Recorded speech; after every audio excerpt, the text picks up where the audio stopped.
100% کو ایمان کہتے ہیں۔ اچھا، ایمان تو ہمیں ہوتا ہے بعض اوقات، لیکن غفلت ہو جاتی ہے کسی چیز کی۔ اب ہمیں پتہ ہے کہ اللہ تعالیٰ گناہوں سے ناراض ہوتا ہے، نیکی سے خوش ہوتا ہے، لیکن ہم نیکی کا موقع ضائع کر دیتے۔ ابھی میں سو رہا ہوں، ابھی میں یہ کر رہا ہوں، ابھی میں وہ کر رہا ہوں، توجہ نہیں کرتے اللہ تعالیٰ کی رضا پر، اور گناہ کرتے وقت غفلت آ جاتی ہے، گناہ کر ڈالتے ہیں۔ حالانکہ میں یقین ہوتا ہے کوئی ہم سے پوچھے تو اللہ اس وقت دیکھ رہا ہے کہ نہیں دیکھ رہا، تو ہر مومن اور جو مسلمان کہے گا بھائی دیکھ تو رہا ہے، لیکن یار بس گناہ ہو گیا، غلطی ہو گئی، یہ وہ ٹھیک ہے، اب شرمندگی ہوتی ہے۔ تو جتنی شرمندگی ہے اتنا ایمان ہمارا زندہ ہے، سمجھ لو۔ جس کو شرمندگی ہو رہی ہے اس کی بچت ہے،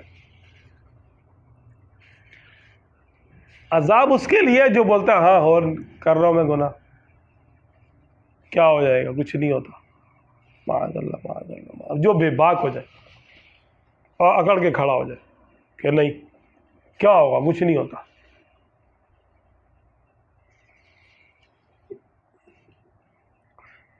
وہ پھر عذاب کا حقدار ہو جائے گا۔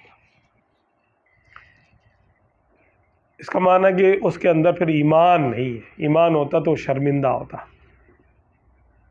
کہ نہیں مجھ سے غلطی ہو رہی ہے، ٹھیک ہے میں انسان ہوں، مجھے یقین ہے کہ میں پکڑا جا سکتا ہوں، اللہ چاہے تو بخش دے، چاہے تو معاف کر دے، چاہے تو پکڑ لے، بھائی مالک ہے وہ۔ تو ایمان تو ہے، لیکن غفلت کی وجہ سے ہم یہ کہتے ہیں کہ ہمارا ایمان کمزور ہے۔ تو غفلت آ سکتی ہے ایمان پر، یہ اس سوال کا جواب ہے کہ جب ہمیں یقین ہو گیا کہ اللہ میں دیکھ رہا تو ہم سے گناہ کیسے ہو رہے ہیں، پھر غفلت کی وجہ سے ہو رہے ہیں، بے ایمانی کی وجہ سے نہیں ہو رہے کہ ہم بے ایمان ہو جاتے ہیں اس وقت، نہیں، غافل ہو جاتے ہیں۔ غفلت کی وجہ سے گناہ ہو جاتا ہے انسان سے۔